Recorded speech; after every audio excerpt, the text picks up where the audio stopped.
Good morning, everybody. I want to start out today talking about Shohei Ohtani and Aaron Judge.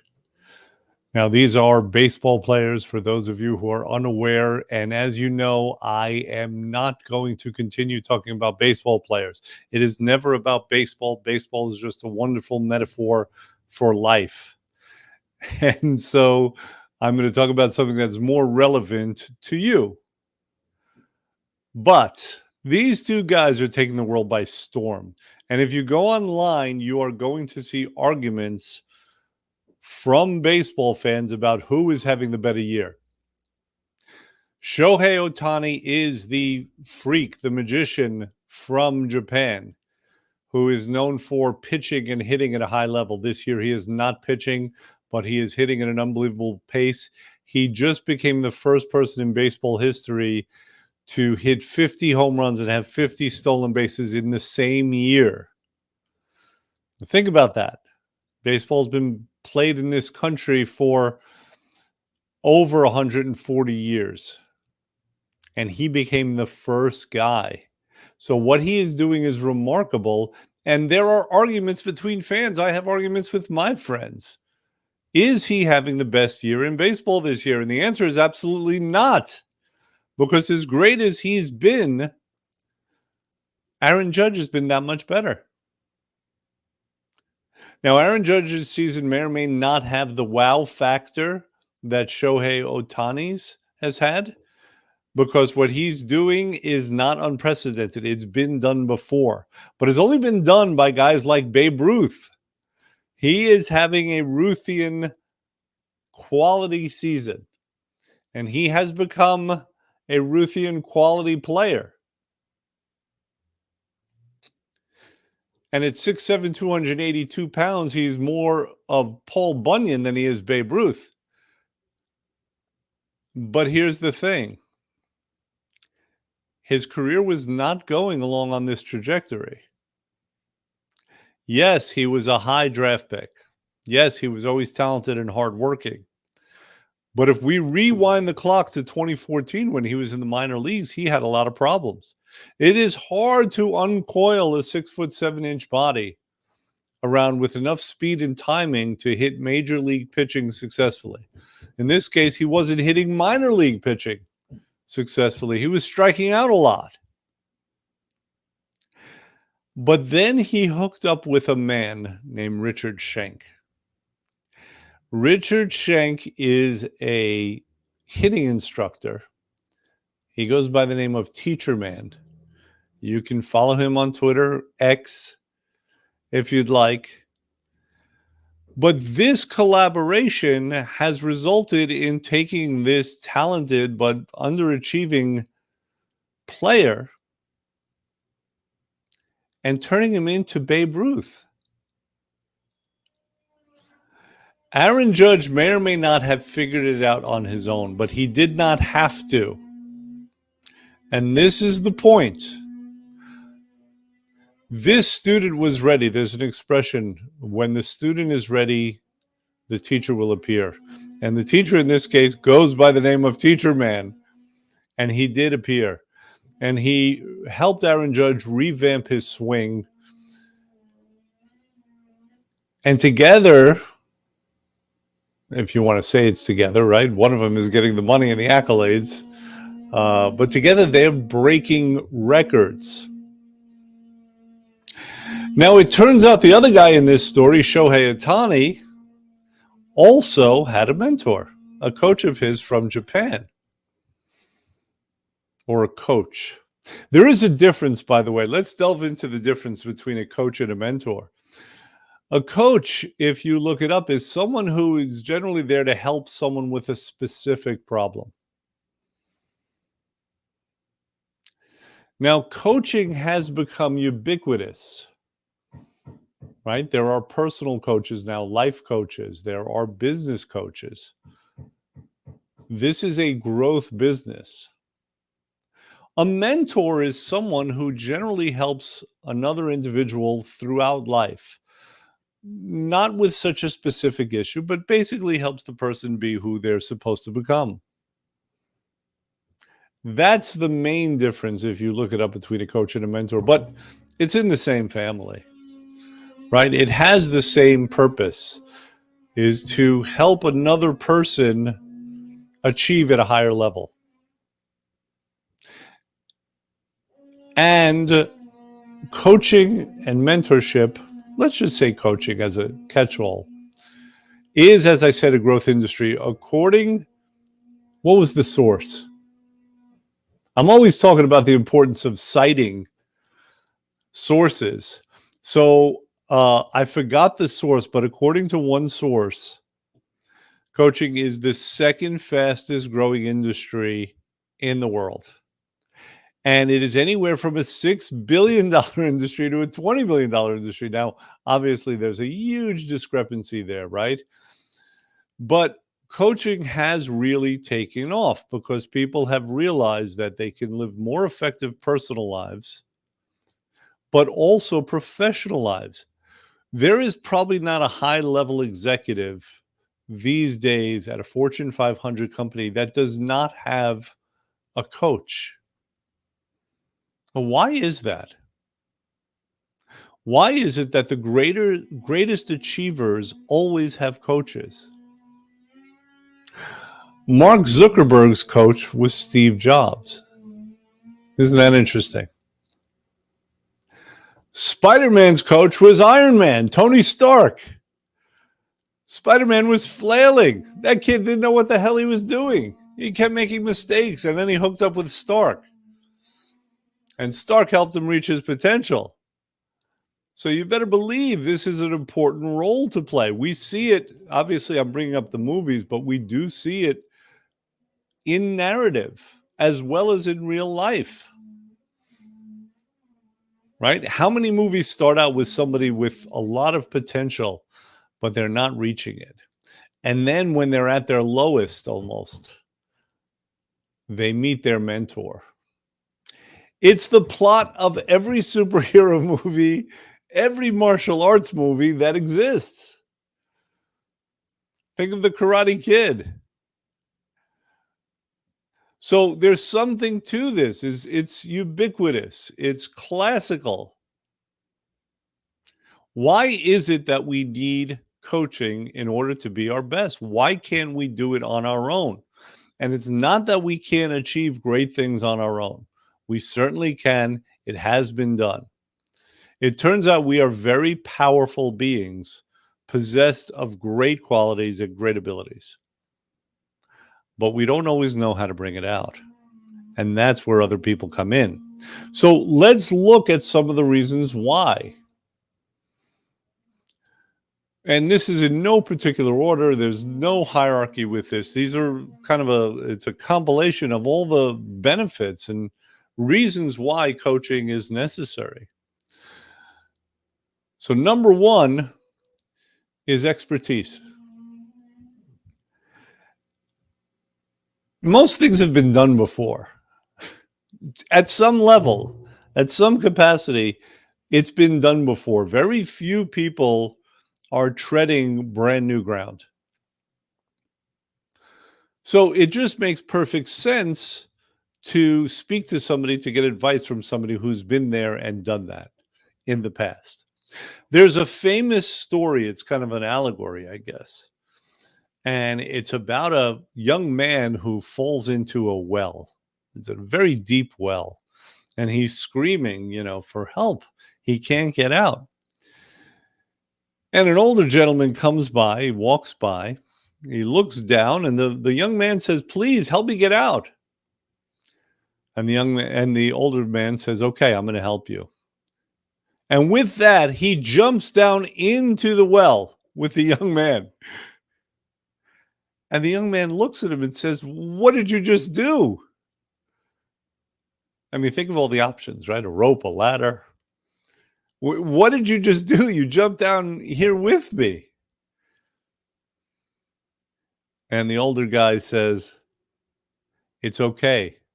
I've been here before. I know the way out." So there's definite value to that kind of wisdom, that kind of knowledge. The lessons that will eventually be learned can be learned much more quickly if you have somebody, again, who has kind of been there and done that in the past. So that's one reason. Another reason is very simply support and encouragement. We all have doubts, and sometimes the doubts can take over. And at that point, isn't it nice to have somebody with some experience who can say, yes, I understand that. I understand why you would think that way. I felt that way myself. And then this is what I realized, and this is what I did. And look at this example. It's often a matter of perspective. We need a perspective that is not our own. Have you ever noticed that your brain sometimes is kind of like one of those uh what do they call that? I've referenced this before. It's like one of those crazy machines that doesn't really make sense when you look at it. I think it's called a Rube Goldberg machine, right? There are depictions of it and, like stairs that don't go anywhere. And, it can get pretty chaotic. And sometimes just somebody who's not in that chaos who can help us clarify things. And notice I said help us and not necessarily just tell us. There's a value to that. There's a value to a kick in the ass. There's also a value to just being outside of the craziness and asking questions of the person who is knee deep in the craziness to help them find their own answers. So that's another reason.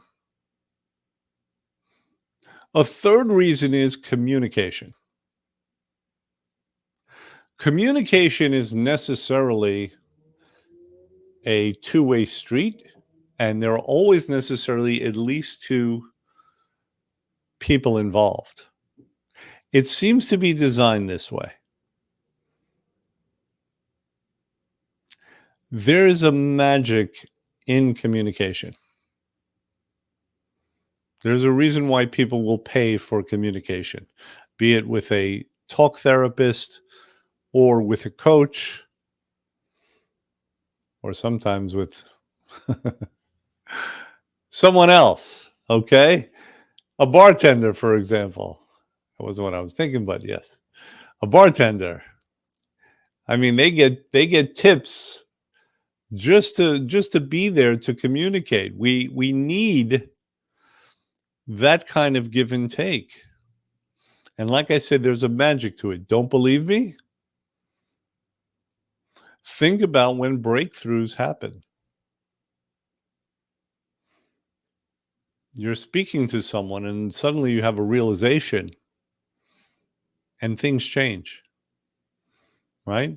Things are released, kind of. You're no longer moored. You're no longer stuck in the chaos. Something has changed. You see things in a different way. And it happened as a side effect of the conversation, of the communication. There is an inherent magic to good communication. There's no magic to bad communication. There's the opposite of magic. What's the opposite of magic? Is it black magic? But there's definite magic to good quality communication. So again, in order to have communication, it's kind of like a battery, right? You need both sides, both poles, and there's a give and take. So that's another reason. Pardon me.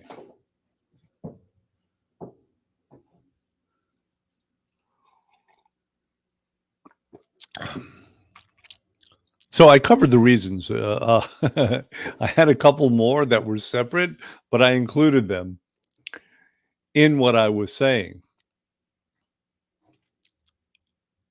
But the bottom line is that if we are only left to our own devices, if we can only refer to ourselves and our limited knowledge and our limited perspective, and if we never get out of our heads, the chances of us succeeding to the degree that we could are severely diminished.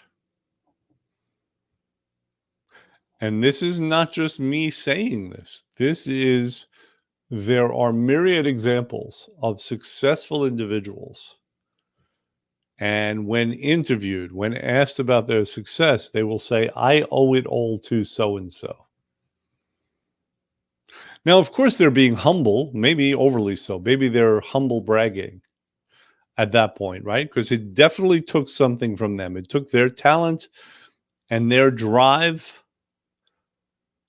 Those components, if they're absent, then it doesn't matter who the coach is, right? Any parent can realizes the frustration of not being able to get their kid to do something. So it doesn't matter. Willingness is the number one characteristic for the mentee or the coachee, if that's a thing. Right? Having said that, you'll still hear over and over again people say that they owe it all to this particular person. A good coach won't take all of the credit. All right. I'm reminded I recently had a person who came back to see me. And she kept saying, I need you. You know, I can't do this without you. Now, is that true? Could she lose weight without me? You know, let's say I just gave her the means, right? The program, the structure, the supplements, right? Like the tools. Could she do it without the communication with me? The answer is probably, though she's not sure of it. Right. So I'm not going to downplay my part in it. It turns out I'm pretty important for all those reasons that we said before. Okay. I just mentioned the word structure. We talk about this all the time in the context of health and weight loss, right? Structure is a necessity. And sometimes a person cannot give themselves a structure. They need one handed to them. Again, the importance of having someone who's not in your own head. A story that I've referenced before took place years ago. I had a lady who came in here. She was a client. I hadn't seen her in a while, and she came in one day, and she was in a very bad place. So we sat down and we talked. And a lot was going on for her. Her husband was sick. She had problems at work. I mean, it was one of those, you know, when it rains, it pours situations. She wasn't taking care of herself. You know, it was just a bad way. So I listened and I acknowledged her. And then at a certain point, I said, okay, you know, what you need is a little structure right now. So we're going to give you structure. And I went through her day with her. What do you do when you wake up? And what do you do at this point? And what do you, et cetera. And then I said, okay, this is what you're going to do. And we wrote it down. And I don't even remember the details now, right? But it was just that kind of thing. This is what you're going to do at this hour. This is what you're going to do at that hour. And towards the end of the conversation, I could see she's breathing differently and the color had returned to her face. And she ended up leaving, and she was in a much better place when she left. And I subsequently learned that she had told one of my employees that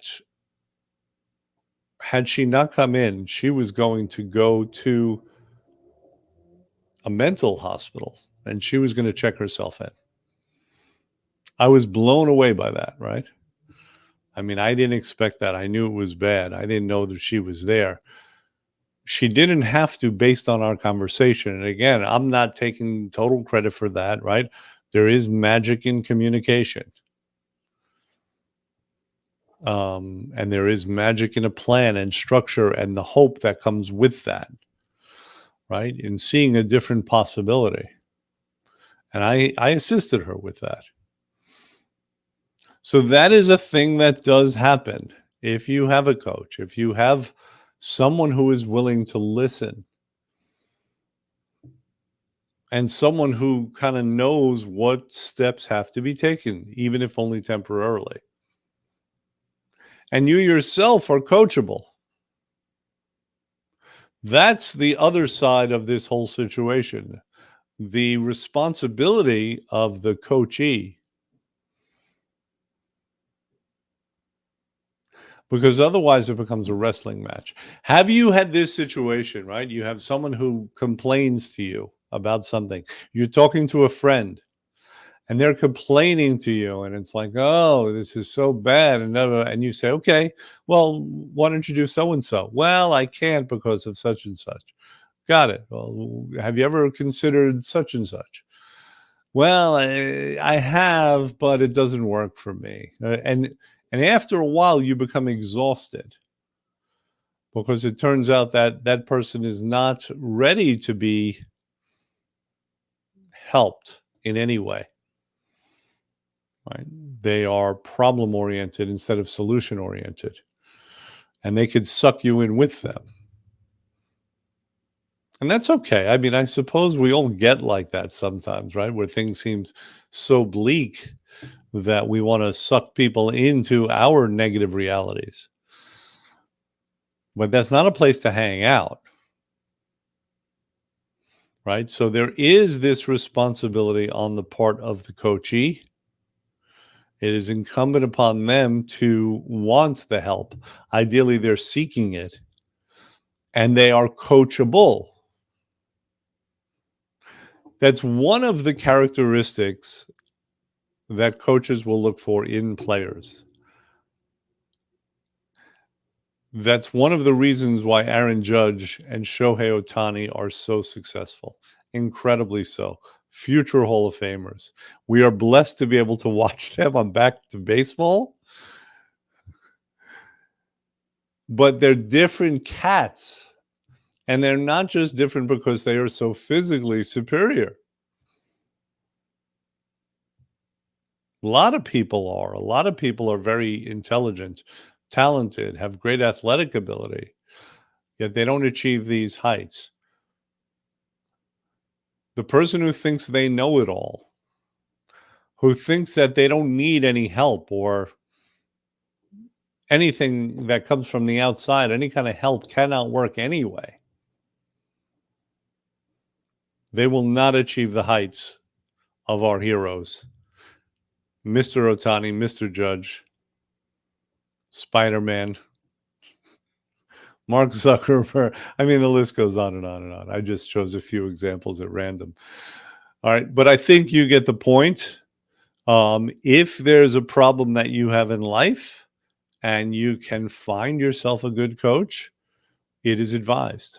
Again, there's a reason that coaching is such a growth industry as people realize what is possible when they have someone else who's dedicated to their success. Okay. Obviously, in the realm of weight loss, this is what I do. Okay. I'm a good coach. And along with the coach, obviously, is a variety of programs that support a person physically. But all the knowledge, all the encouragement, all the support, all the perspective, all of that comes with the program. All right. So it is now fall. I warn people of this every year. We are heading into a treacherous time. Okay, we just came from a treacherous time because it's summer. People just kind of abandoned some of their hopes and some of their goals, and that's fine. But then the holidays are right around the corner. I mean, they're here. It is now September 23rd. Okay, so pretty soon we're going to have this sugar holiday coming up, Halloween. Not long after that, we have Thanksgiving, and then everything can go to pot. All right, so if you need to get some control, at the very least, if you need to not get worse, go ahead and reach out. You know how to get a hold of me. That's going to be it for today. I'll see everyone next week. Take care.